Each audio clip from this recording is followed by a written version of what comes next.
हाय, श्री स्वामी समर्थ सगळ्यांना. तर आज 9 आहे, तर 9व्याचं स्वयंपाकाची तयारी आहे. आणि बघा, आणि उद्याच्याला मोठी एकादश आहे महादेवाची.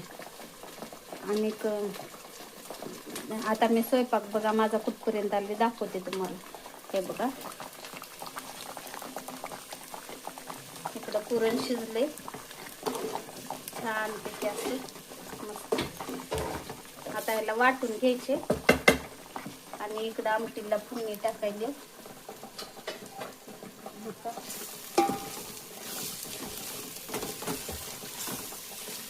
तुम्हाला पाठीमागचं कॅमेरा करून दाखवते.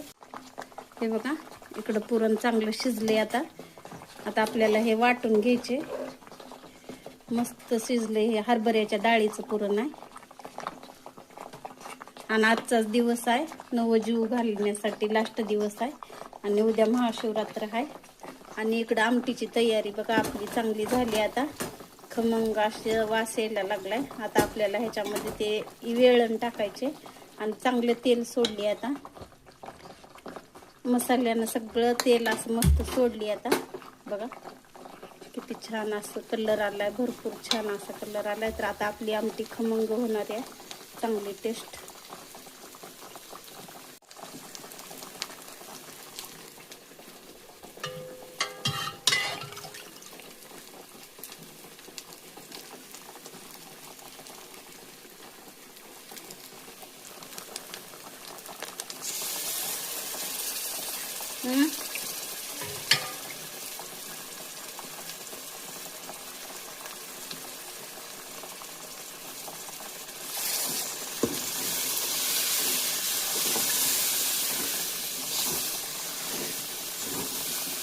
बघा आता आपली आमटी किती छान होणार आहे. फोडणी चांगली कडक बसली आहे मसाल्याला. तरी मी आता आमटीला फोडणी टाकून घेतली. आता देवाला देवपूजा पण दीदी करायला लागले. आणि इकडं पापडी आणि भजे पण तळून घेतले. आता इकडं पुरण पण इकडं तांदूळ पण घातलेले, इकडं दूध पण तापवलेलं आहे. आणि इकडं पुरण पण वाटणं झाले. आता बघा किती छान आणि स्मूथ एकदम छान पुरण वाटून घेतल्यात लेकरावानी.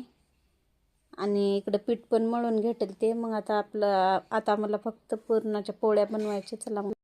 आणि इकडं गरम गरम मस्त अशा पुरणपोळ्या बनवून घेतली मी. तर इतक्या फुगत होत्या, एवढ्या छान. आणि पीठ पण मी मऊ भिजून घेतलं ते वाडोळ.